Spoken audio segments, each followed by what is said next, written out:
Welcome to Cut Daisies and Unicorns. This is a interview special, and we're here today to be able to share with you more about the unicorns in our lives through these interviews. And this is a special interview today because we have Clem Carl with us, and Clem is a wonderful woman, and we're happy to have you on the interview today, Clem. So welcome. How are you today? I am really great. I am really happy to be here. I felt very gratified to be asked. I'm very excited. That's awesome, Clem. Well, for those who don't know Clem, she is from Iowa. And we're not giving out addresses or phone numbers, Clem. So your space will be safe, okay? Very good. And because we know that there's some people out there that we just don't ever want them to know where we're at. We're in an undisclosed location in Chicago. Yeah. So, Clem, why don't you start off by telling, the people who don't know who you are, tell us who you are, what do you do, what's any of the background information that you'd like to share about you. Okay. So I am a wife and a mother of two, and I work at a job as a family navigator, and I help families that have a child with complex medical needs to find community supports. And honestly, a lot of what I do is listen and validate people's experiences and help them feel less alone in the world. Then on the weekends, I work as a psychiatric tech at a psychiatric urgent care at Broadlawns, which is a community hospital. Yeah, wow. And I am someone that seeks all kinds of different, I can't think of the word I'm looking for, inputs. So I like to read a lot, and I like to listen to a lot of music, and I write, and that's a lot of who I am. Wow. This is awesome. Yeah. I learned so much in the first couple minutes. I didn't know that you were a writer. What kinds of things? Oh, do you I actually write? literally just finished a manuscript on Monday, which has me a little bummed because I was putting a lot of energy into it, and I Sure. don't think that I realized I was that close to finishing. Uh-huh. And then it was finished, and now I feel a little let down because the editing isn't fun at all. Right. So that hurts. Right. Yeah. So do you have somebody who you partner with as far as doing editing work, or do you go back through and do that yourself? I'll go back and do it. And honestly, at the end of the day, as a person, I'm a little bit of a quitter. So like, I'll never actually push it out into the world. It's really more about me having the experience of writing it. I'm either private or paranoid and don't necessarily need the rest of the world to see the pictures that I paint. Yeah. So Yeah. Wow. That's so cool. I love it. Yeah, so tell me, how did you get involved in the, family kind of dynamic, the stuff that you do with families and helping them navigate? I have a 16-year-old who has autism, and for a number of years had some complex medical stuff. And I ended up joining the board for child health specialty clinics. And while I was on the board, they told me that there was an opening in Des Moines that nobody wanted because it was isolated. It was a no colleagues, entirely virtual appointment. And I thought, oh, I have ADHD. I don't need colleagues. They just distract me. So that's perfect. So I applied for the job, and I've been there for almost 5 years, I think. Oh, wow. That's great. Do you get a lot of gratification from the job too, like being able to help others? I honestly would do it for free. It is really very meaningful to me that people get to feel as though they're not alone. Yeah. Yeah. So I would do it less for free because it can be exhausting. Sure. But yeah. Yeah. Oh man. Yeah. So what's something that you believe people misunderstand about you? I think the thing that people I think misunderstand the most about me is I think, and some of it is willful maybe, but I feel that sometimes people think that I'm trying really hard to be weird and countercultural, and people will treat me as if I'm, a cute hippie or very strange. And I'm not doing anything to get attention.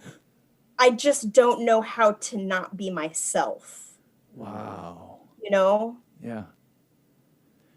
I feel like a whole person, even if other people think I'm a little strange. I love that. I love that you have disdain with being treated as a cute little hippie.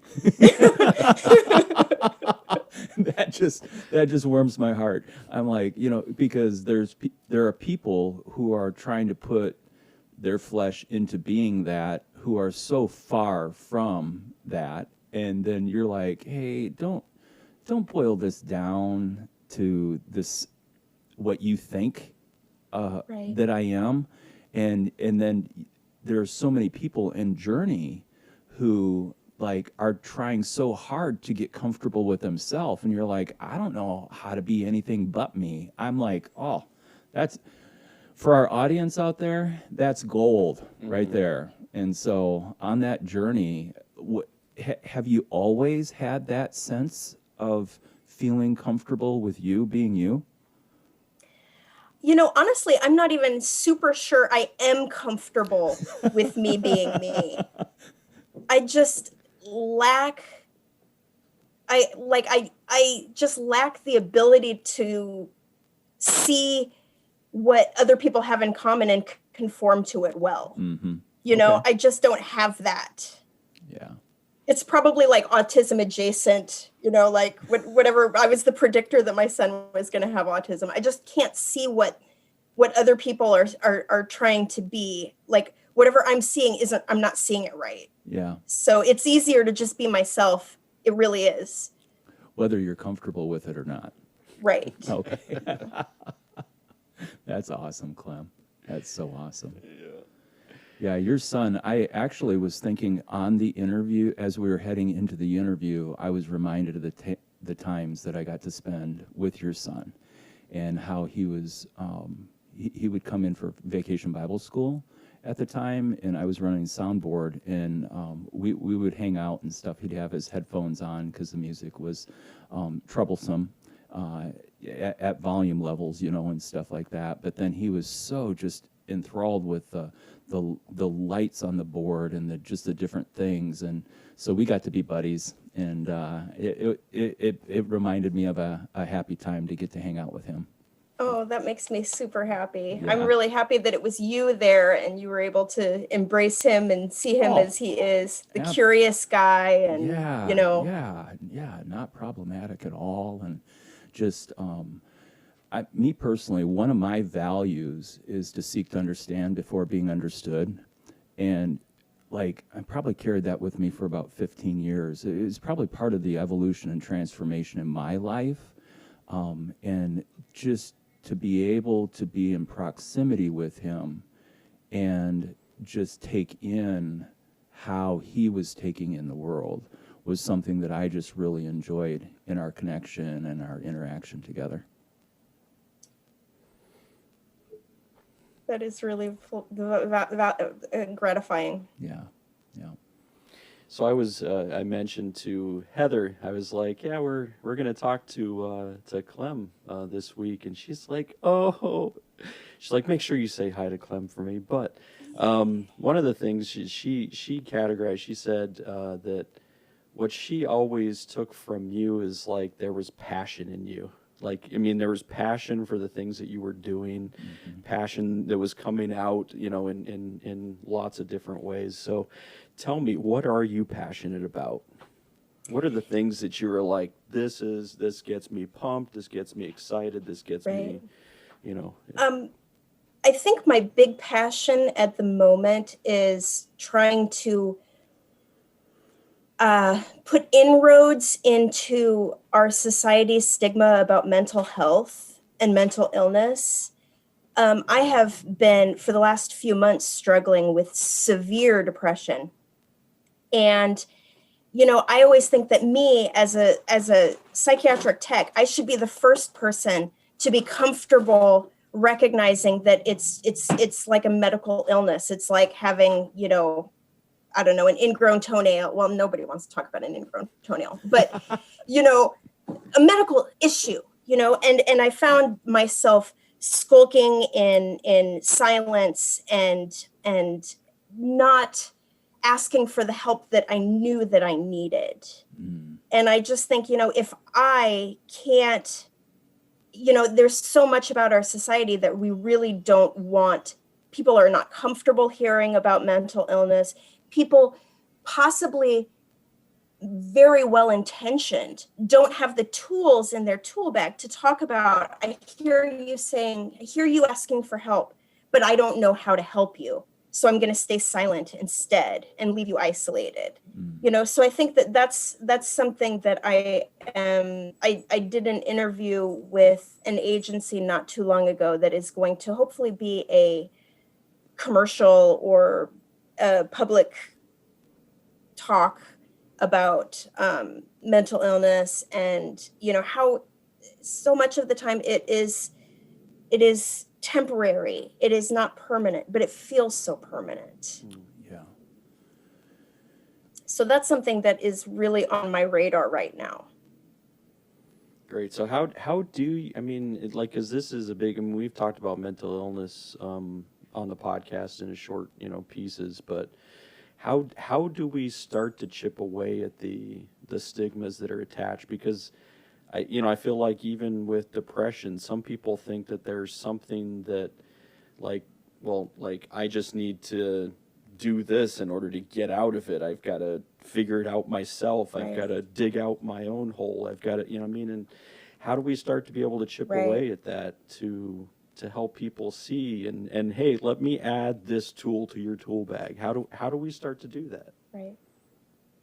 Well, I think, even hearing what you guys talked about, the world of psychiatry and the fringe and, I think that that's a big piece of truly chipping away at it, is actually just acknowledging that people see therapy and people benefit from it, and that sometimes it's not a short journey, and that what is super beneficial for some people, I have a friend who has spent years taking small amounts of mushrooms, magic mushrooms. Yeah. And that has been what has been beneficial in treating his severe anxiety.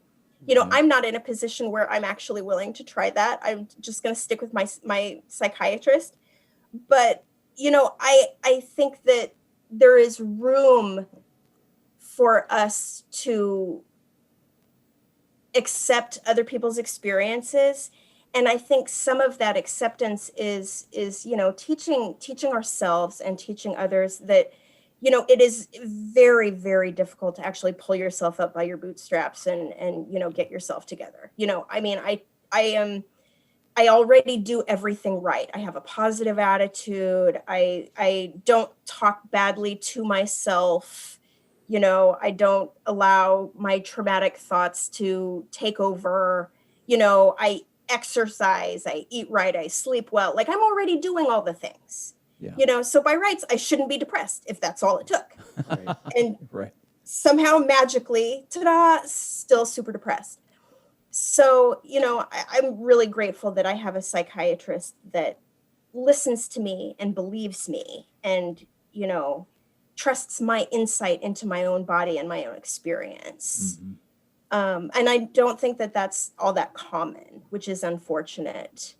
But, I think that the biggest tool that we can encourage people to have in their toolbox is when somebody says they're depressed, or, pardon the little girl foraging No, for she's awesome. dry Yeah. goods. Sorry for the background sounds. It's okay. That we encourage compassion. Just like with anything else, compassion is really a useful, helpful thing to share with anybody when we don't know what to say. Yeah. And I think you bring up a really good point in regards to one of the major themes of our podcast is really raising awareness.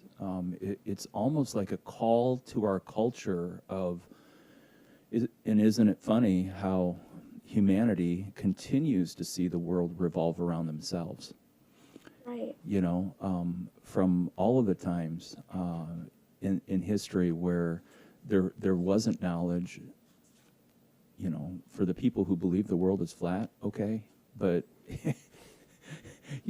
like that we live on this little blue marble, and there is and will continue to be things outside of ourselves. And so culturally, that if there's a wake-up call from Cut Daisies and Unicorns, that's one of the wake-up calls that we just try to get out there. But to your point is like, become aware in the conversations. Know people well enough that when you see change in behavior, that you can come alongside and become the true friend, to be able to say, hey, I'm noticing in your behavior, I'm concerned, or, would you like to talk? And then, when the conversation of talk moves into, well, the weather and blah, blah, blah outside, or, this person and that person. And again, even being able to shift that conversation into, let's get to heart things. Let's get to things that matter, that are, deep. Let's have a conversation at a deeper level. And so I think in one of the trailers I had mentioned that we just came off of a time. We usually get 20, 30 minutes, the three of us in the room. And so our conversations bridge multiple topic levels. But what I love is that as our relationships here have grown deeper, that we're able to move into deeper stuff, sharing, what things really are becoming hurdles or obstacles in our life that can affect our health, our well-being, our mental state. And so, I just really appreciate you bringing up, that even your own self-awareness, that you're able to say, I can't fix it, but I'm acutely aware that this is what I'm going through, and so that's so cool. And we do want that information out on the airwaves for people to know, hey, if you feel crazy, if you're feeling like things are really swirling in your head, or you feel like that there is no one, we want people to know that there is help. And Absolutely. help available. Yeah. Right, and you don't have to feel shame about trying to seek it. Right. And you never should, because there's things that maybe, and you talked about whether it was microdosing, there are medication, and we should also not be afraid to talk about medication or the things that have helped people before and help him. Especially, depression can be a chemical imbalance. Mm-hmm. There's nothing to do with a chemical imbalance except to be able to bring in some medication to be able to help that. Yeah. So that also becomes a stigma that's attached to people too. Yeah. Absolutely. Yeah. Yeah. Well, Clem, if there was the opportunity and, like my heart about time travel, I love the idea about being able to flash and forward. It'd be cool to go way ahead, and then it'd be cool to go backwards too. But if you could go back and have a conversation with your younger self, what advice or what kind of conversation would you have with younger you? Right. I am going to say when I saw this question, it got my heart really excited because everybody likes the idea of getting to do something differently, or, so this is a super, super possibly strange disclosure, but I decided that I'm a unicorn. I get to say this, right? Yes. So when I was like 18, 19, I worked on a defense case for somebody that was on death row in Lincoln. And I was young and busy and believed that he would live forever, that his time would never come. And I did not write to him as often as I meant to. And he was a dear friend of mine. I have not told this story right. See, he and I got to know each other when I was working on his case. I was a senior in high school. I was all but flunking out of school. Like I wore all black and I looked like this all the time. And everybody had written me off completely as a human being. Like I was just on the loser path. And this person who was on death row, who had no reason to care about anybody else, was instead one of the finest people I ever knew. Like he had transformed completely as a human being while in prison, and was studying philosophy and was learning languages. And how I even heard about him was that he had become something of a champion for people who had mental health in the penitentiary, and didn't let thuggy people mess with people who really couldn't protect themselves. So anyway, he saw me, and he saw a lot of my potential that I didn't see or had forgotten about. And he really counseled me, you need to go to college. You need to speak up for people that can't speak for themselves. You need to, real bossy with me. Wow. And it changed my life completely. It completely transformed who I thought I was. And I at his behest really truly ended up becoming the person that he thought that I had the potential to be. So, but part of being the person that had that potential, unfortunately, was that I was not a good letter writer. And that, he was in the penitentiary. That was how we communicated. So he had lived through 2 execution days. And in my youth, I believed that he would always be there. So then when I was living in Philadelphia, and I wrote him a letter finally, and it came back undeliverable because he had been executed. And somehow, like the national news, like the whole thing, it just missed me. And I have spent like all of these years feeling really so anyway, the point is, what I would say to my younger self is, when you care about people, you have to communicate it. You can't wait another day. You can't put it off. You have to really be grateful for the people that God has put in your path, and tell them to do that. Don't not do it. So that is, if I could time travel and talk to my younger self, that would not happen. I would be writing to Willie from every city I visited and telling him all of my adventures, and he would know what path he had set for me.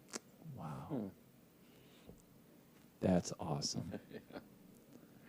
Yeah, I love that, because we just got, we had an interview, with James Bean from Des Moines there, and we talked about the power of people's voices in your life, and being able to really, speak words of life, into people, instead of, and unfortunately we take both the positive and the negative in. Unfortunately, we can't always discern that well. Like what should I really, like somebody's speaking to me, I should just say, nope, like that's going to be junk, I'm going to throw it away. What is the positive, and how is it, how can, but those words can be transformative. And Yeah. that's what I just heard from that, is like understanding that, receiving it, and saying, now I also need to make sure they realize, Yeah. That's good. So good. So I was going across. This is Women's History Month.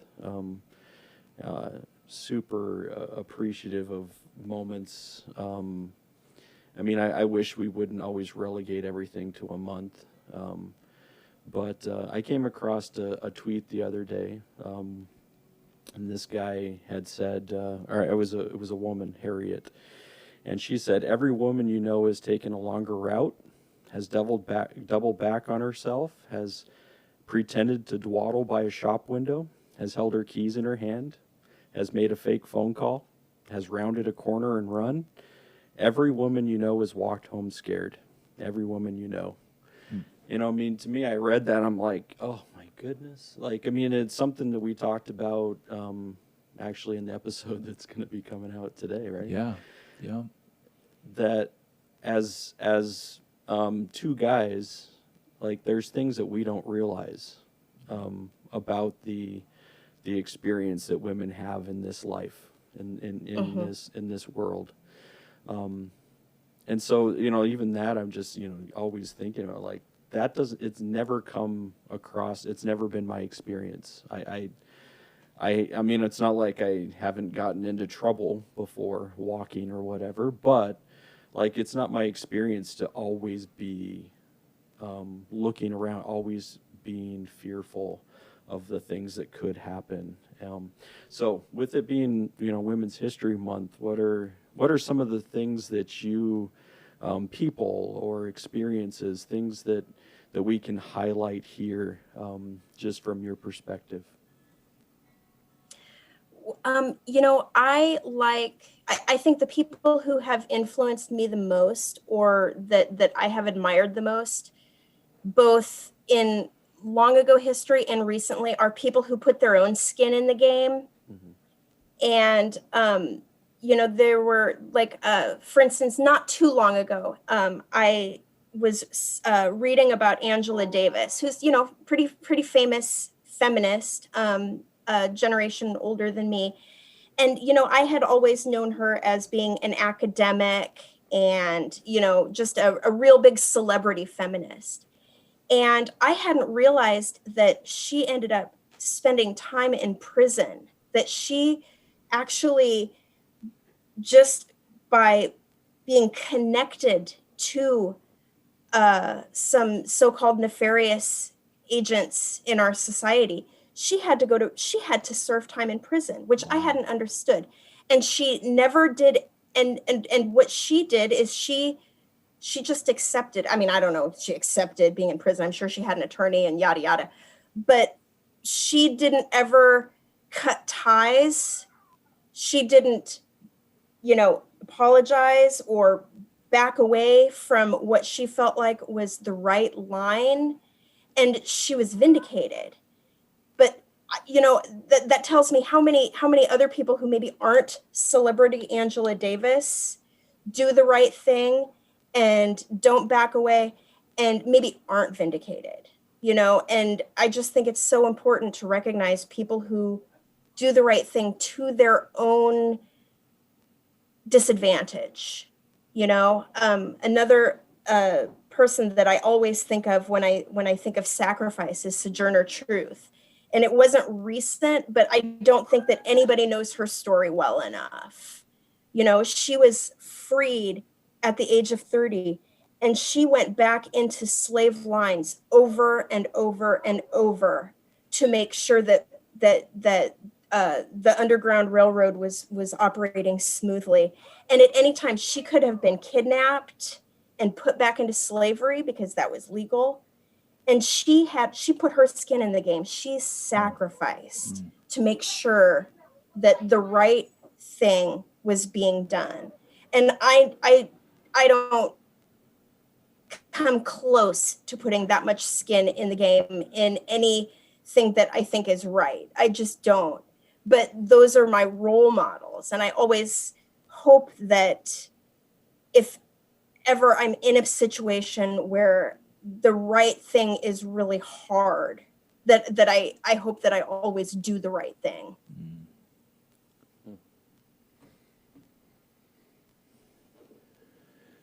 You know, Clem, you're never for a lack to get my wheels turning in my head. What? Yeah, like I just want to be quiet because I'm just processing all of this, and you make such a great point in regards to these things.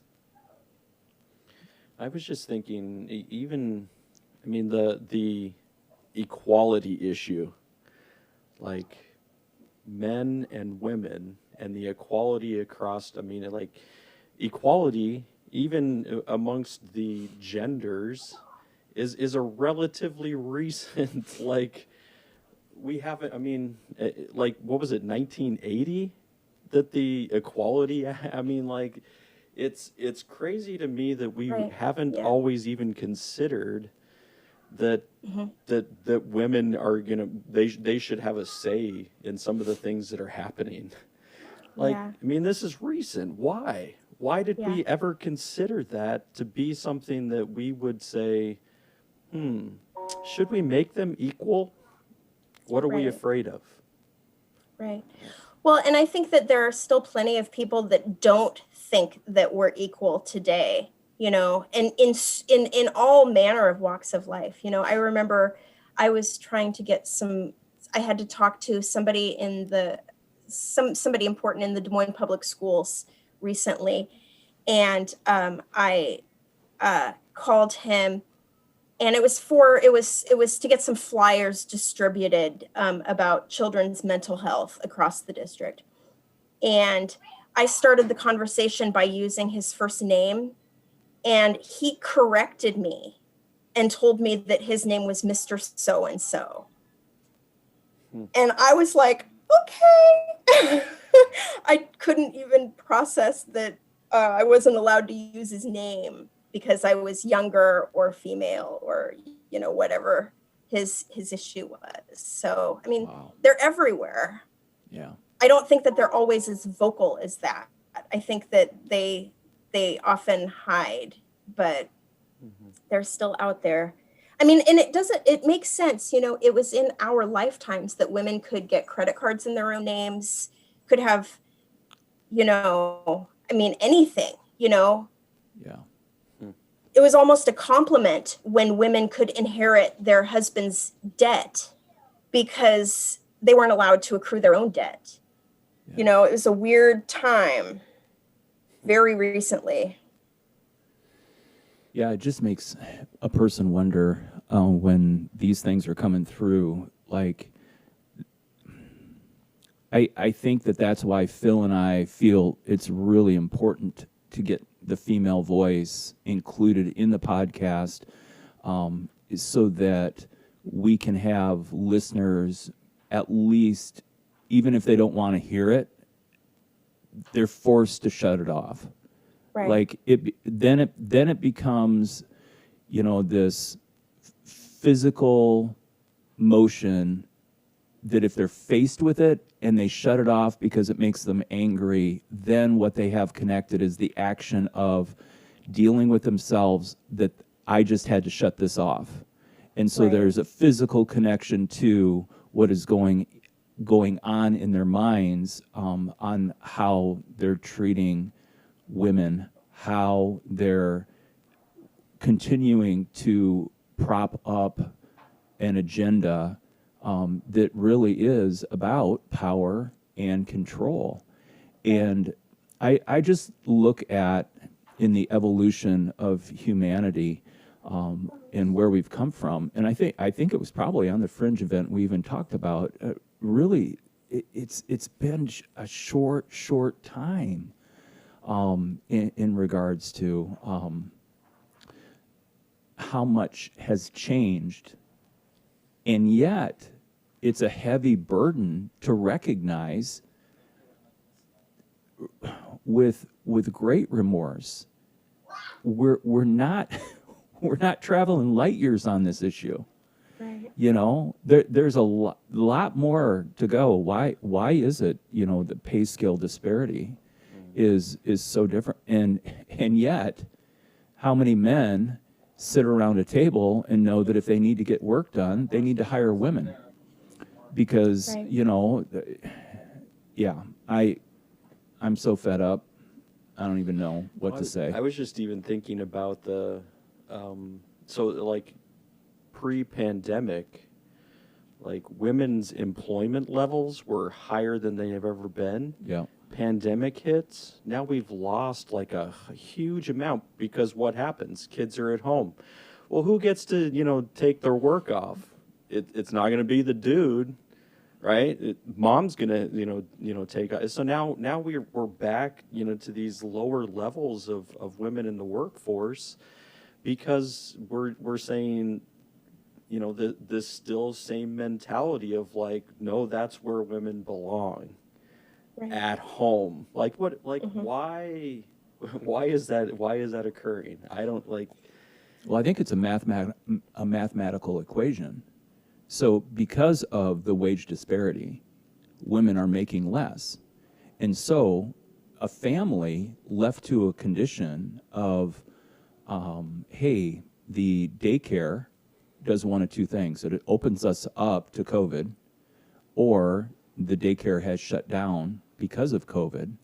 And so we need to take care of our children. At least I can make a leap in my mind that couples had that conversation. All right, I can be there. And I can be okay with, you know what, adult man and adult woman have to come together and have conversations to work out life. So there's no sexism there. But when a family is sitting around the table and a man's making 25 to 30% more if she had the same job, and then it becomes mathematical. And so there's where the financial piece and the wage disparity, like if you want to cut this thing off at the knees, then one of the major things is to fight for no wage disparity. It's, make the job about the job, not about the sex of the person holding the job. So if there's a bracket, the bracket is, this is the equal sum to this work. You get this work done, this is what you get paid. Stop the sexism, and stop the racism. It's not about that, this Chinese person is smarter because of the region that they come from or their university, or that, the stereotypical racism that Asians are smarter in math, right?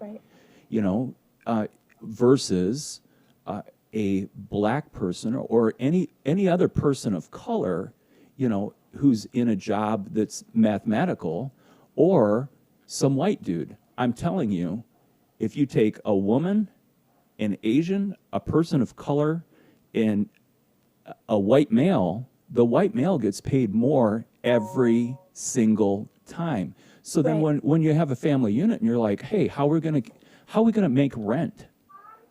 When all of a sudden, let's talk about it as partners.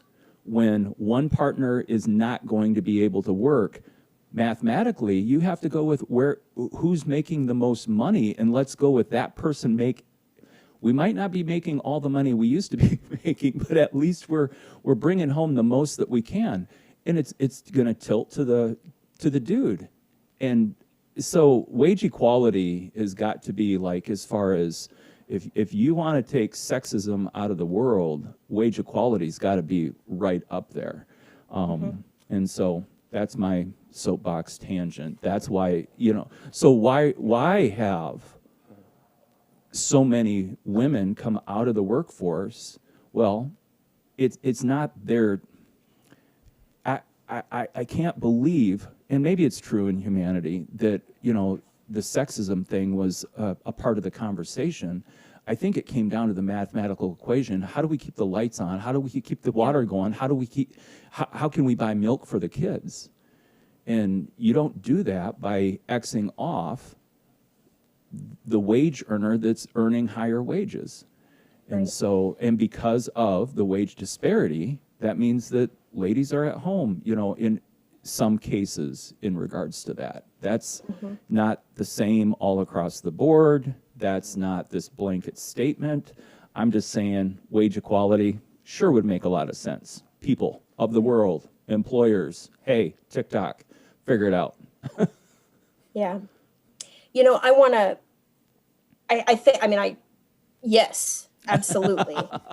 But I also want to back up, something that's kind of, I've been stuck on a little bit is when Phil was talking about, women having to deal with the lack of safety, that we are always aware of our surroundings in a way that men are not accustomed to or have not done. Something that I want to give you two props for, because I think it is the most important place for men to understand and to start, is that you believe women when they say that. And I think that's something that since the beginning of Black Lives Matter, since our society has been in chaos in the last year, that is the piece that I keep struggling with, is when a demographic says something, police are killing us at higher rates, or women I know get attacked walking to their cars. I think it's so important that we believe people about their own experiences. And it seems like in our society, we're still struggling with that. And that's what I really want people to take away, is that when somebody says, this is my experience, we have to believe them. We have to believe them. Yeah. And it is a good point. Yeah. And being able to be open to learning, like hearing it, not just dismissing it. I mean, that's the same when you mention Black Lives Matter. I mean, just saying, oh, well, that's not true. It's not my experience. Well, of course, you're privileged. They're not after you. Right? It was interesting yesterday when I was driving into my pottery studio to work. There was a police car in a school zone that had a car pulled over. And I thought, now this is strange. And as I slowed down, there was a black man behind the wheel of the car. Now this is a majorly white community that I live in. And so I thought to myself, I wonder if this guy got profiled. What cause? Now, they have passed a bill in Chicago that if you're speeding in a school zone, that fines got doubled up, and that they're going to be enforcing them. I mean, this is a revenue-seeking adventure. Mm-hmm. And we were in a 20 mile an hour, from where he was coming off of a 35 mile an hour right into a hard change to 20 because of the school zone. So, but to your point, again, for me, I'm just saying to the audience, awareness. Mm-hmm. Keep your eyes open.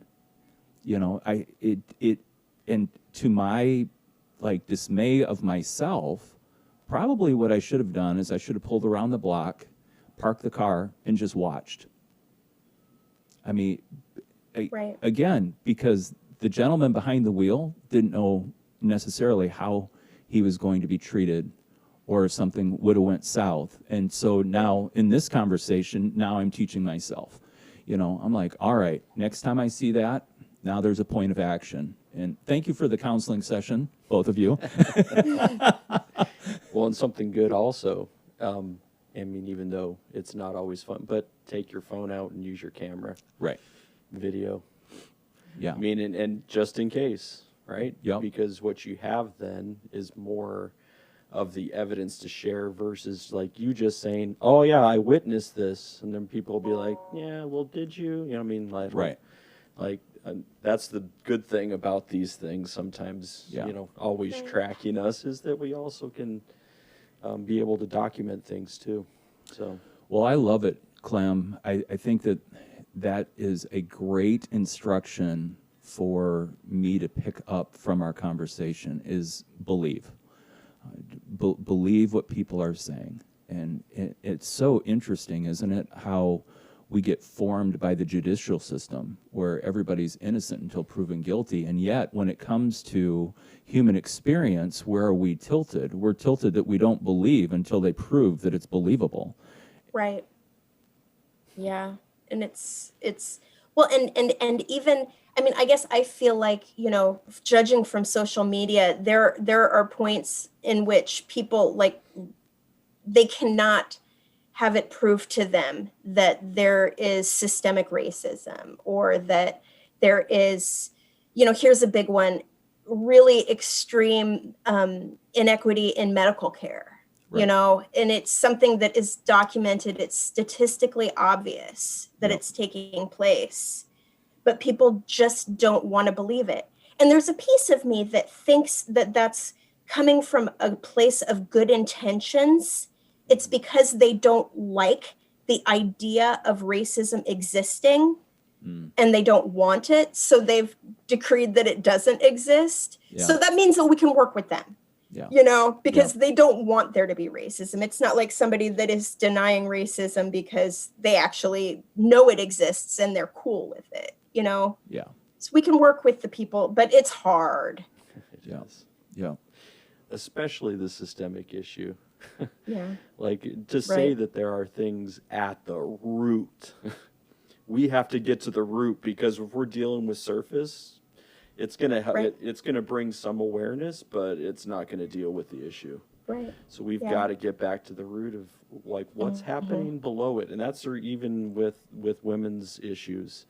Like, we have to understand that there's a root to this. What is it? What is the root to why we don't want to have, equalities, even as far as the wage earnings? Why don't we? Why doesn't that make sense? Power and control. Yeah. It's, I mean, if you want to chase down the root, it's selfishness. Yeah. If I go to the core of the man I used to be, why would I want any woman to take care of me? It's so that I could be lazy at a subconscious level and have someone be able to prop me up so that my ego could be able to stand the test of time of how great I am, versus taking on and moving into the other direction to say, in humanity, there is such great love for everyone that even if it is work, I will join you for how we can at least be doing this together equally. Think about a yoke. A yoke was set on oxen so that the team could work together. And so in that union, we can yoke ourselves with other humans, regardless of sex, but just recognize that the goal is not for what I can get out of that will serve my personal needs, in that. And, it's a major, major shift, so that when we say, well, why is this that way? Because rich white dudes want to pay some people less so they have more rich.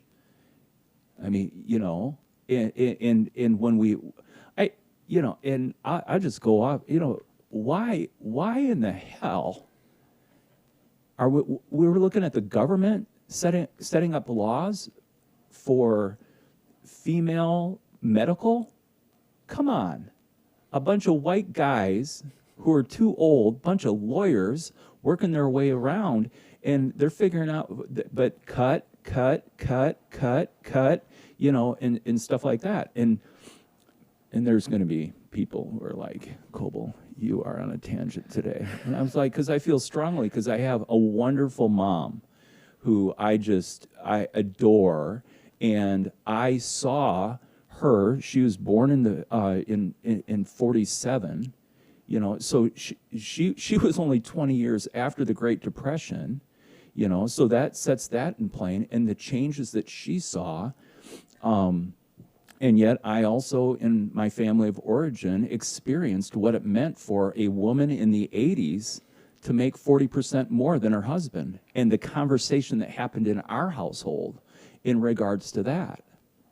And so I'm like, yeah, you know, and I've got a sister, and then I have a daughter. And so it doesn't matter where I run. I'm surrounded by women who fill my heart with great joy because of their humanity and what they are as an incredible vessel in having been a part of really the formation. And some people would say, well, Coble, you're just a girl anyway. And I'll be like, that's a compliment. Thank you very much. Yeah. Yeah. That is not a put down. That's right. Yeah. Oh man, yeah. Sorry. So I many, love it. yeah, so many different directions we can take that. But, Oh, yeah. let's see. Trying to figure out where do we want to head to next? So with all the issues facing women today, what would your big call to action be for people? You know, The that's a best tip really for hard progress. one. Yeah. Yeah. I have no idea what my call to action would be. I actually thought about that quite a bit, and it seems like, I mean, there's a piece of me that thinks that what women need to do is get behind Black Lives Matter, because there's a big percentage of women that are getting the worst of what women face Oh, yeah. on a daily. I mean, anything that women experience is compounded by being a person of color. You know, you see statistical outcomes in like Indigenous women and Black women die in childbirth at alarmingly higher rates than any other demographic. They suffer from physical assault at a higher rate. I mean, just, you know, any outcome that women can have that is negative occurs at a higher rate for the Indigenous women and Black women. So I think that, you know, I don't know what the call to action would be. I don't know what the right thing is, honestly, but I think it's really important that we all as women face what the hardest things that women are facing together, whatever that means. So that idea of having a team, you know, a team approach instead of an individual approach, and Right, saying yeah. who I can don't be know on this how to- team. Yeah, I don't know how to dismantle sexism. I don't know how to dismantle racism. I don't. And I don't even know what I don't even know where to step, you know, to start. But I know that if we don't stand together for the people that are suffering the most, we're going nowhere. It's not gonna, nobody's gonna get better. Yeah. Yeah, it's a similar experience what I had, you know, working with some guys on the south side of Chicago, and just walking through their neighborhoods and saying, you know, so what can we do, you know, to be able to help? I mean, because it's quite different when you're living on the north side of Chicago, and then you go to the south side of Chicago or the west side of Chicago, and see the difference in the neighborhoods. You see the difference in the things that are happening, and you're saying, so why does this occur? And there's so many. I mean, talking about the issues, whether it's jobs, employment is a big thing, because you're saying, so who are the people who are idealized in the neighborhood? Well, it's the people with money, and chances are they're making money a different way, or you know, some might be illegal means. And so when you're looking at it and saying, so if these are the people they're idealizing, I'm going to go after that, I'm going to chase that. And you're like, so what can we do? There's so many roots that are there. So how can we tackle the employment issue? Well, that's not the only thing, you know. I mean, so there's so many things that are happening, and I agree with you. Then but what I do know, and what I've assured, you know, when I'm working with them still, and meeting with them. Even right now, it's over Zoom. But being able to, like, what can I do to help you? Is it just listening? Is it just hearing? What it is? What is it that we can fight for together? And that's a big part of being on the team together, and being able to say we want to be, at least if because I care about the South Side even though I live on the North Side. I care about the West Side even though I live on the North Side. North Side is relatively prosperous. Things are, there's still lots of wealth on the North Side. So we need to not be able to just look at it and say, well, it's because, that's happening over there. Well, at least it's not happening to me. No. As an ally, it's the same thing when I'm looking at with women, is saying, like, even though I'm not a woman, I'm along with Steve. Like, I have my mom, I have my wife, I have daughters. And to me, if they're not finding safety, security, wellness, equality, then I need to be an ally with them too, and fight for the same things that they want, to be able to see that come about. And I also, so many issues, so many things at the root, but being able to say, well, let's at least make sure that people know that we're on the same, we want to be with them, and we want to fight with them. Yeah. Right.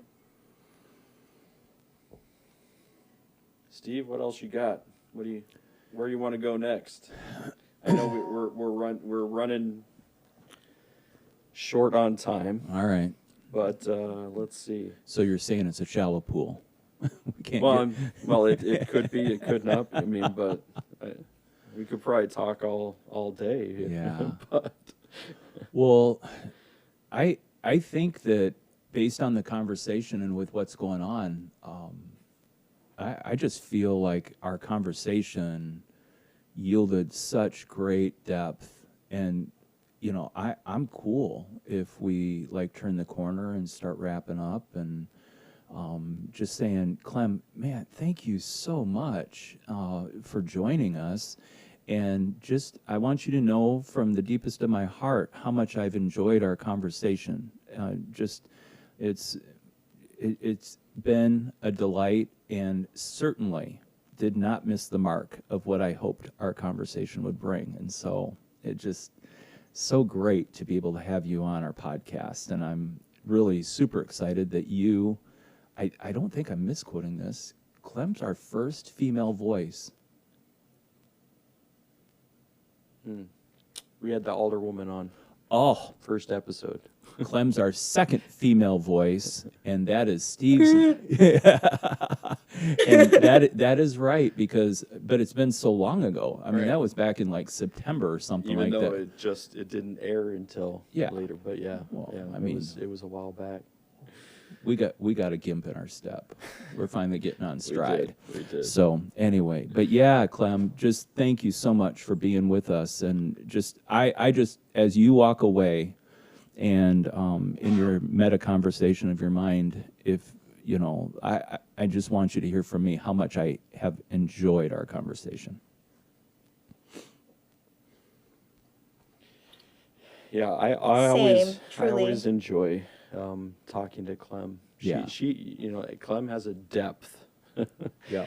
And isn't afraid to talk about the depth. Yeah. So Yeah. I always appreciate you, Clem. Yeah.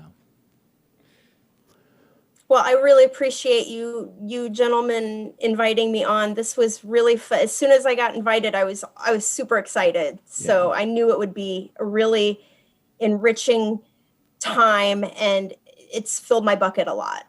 Awesome. And I would just encourage you that as you finish up your manuscript and you head into the edits, I hope that you just keep on doing all the things that you do, and waving the flag for mental health and awareness, and waving the flag of the tribe of women who are in your circle to be able to band together. And I think you've just given us some great steps to becoming better people. So thanks a lot, Clem, for being with us today. Thank you. You are a great unicorn. Absolutely. We got to get one of those like headband things with a unicorn, and then when we have unicorns on, we can send them a headband. Right. Yeah. That is, yeah. I actually have this in my house somewhere, but Of course you do. Oh, yeah. All right. Well, I appreciate it, Clem. Appreciate your time. And if there's anything that you ever comes across that you said, I really want to share, something like, hit us up. Like, we'd love to have you back again and sharing other stories. So, so feel free. Cool. very cool. All right. Well, you take care. We'll talk to you later, all right? Okay. Bye. Bye. All right. Bye. Yeah, so I hope you enjoyed the interview today, and we just want to continue to help and encourage you to go out there and connect with us. We put all the links everywhere. We're on our Facebook page. Go and like that page. So even if you're come across it and you get some of that information, make sure you go and hit like. The same thing with the YouTube channel. Make sure you hit subscribe. So there's that extra, and the same thing with the podcast and the audio only. If you're listening to the audio only, go on there and hit subscribe to it. Don't just say, oh, I'll pick up an episode here and there. No, hit subscribe. That way you're getting all the updates, and you can go back then and say, oh, I haven't listened to that one yet. Let's go and do that. And then when you like it, guess what you can do? Share it. Right, Steve? Well, there are some people who are very well aware that sharing of the good news is an important thing. Oh, yeah. And so what we're hoping for at Cut Daisies and Unicorns is that you find some good news, if not all of it being good news. And so, share that. Share it. Get it out there. The The other- word is good. Yeah, the other thing is that as far as YouTube is concerned, we are developing our different categories. And so if you find something that you really enjoy, then just go over to the different playlists and you'll find that I've categorized them so that you can find like material to keep following. So, as in this evening, on this Thursday, we'll be sharing the questions podcast of Phil and Steve edition, and that will be under the mindfulness category, right along with motion and stillness. Right. And just like the Fringe, we're a ways off yet from recording our next Out of Our Heads in regards to that, but it's coming. Oh, yeah. There's And- a lot more. And then we're going to have a category, or there is the category concerning interviews, and I'm probably going to end up tagging that fellow unicorns as well, and you'll have places where you're going to be able to do that. But hopefully this conversation with Clem is an encouragement to you, and you will find that her stories, I was even reminded of that. I'm like, man, you can't make this up. Everyone's experience as a human is different than anyone else. It's like your little fingerprints, the lovely little fingerprints that are on each of our digits, that they identify us with. I mean, you've been printed, haven't you? Multiple times. Me too. I got all of the, like, FBI, federal, state, local, all of that printed. Yeah, you did. Yeah. I've been printed multiple times in my life as well. Right. Yeah. So, but if you're listening, just know that we know you too are a unicorn. Take care. See you next time, everybody.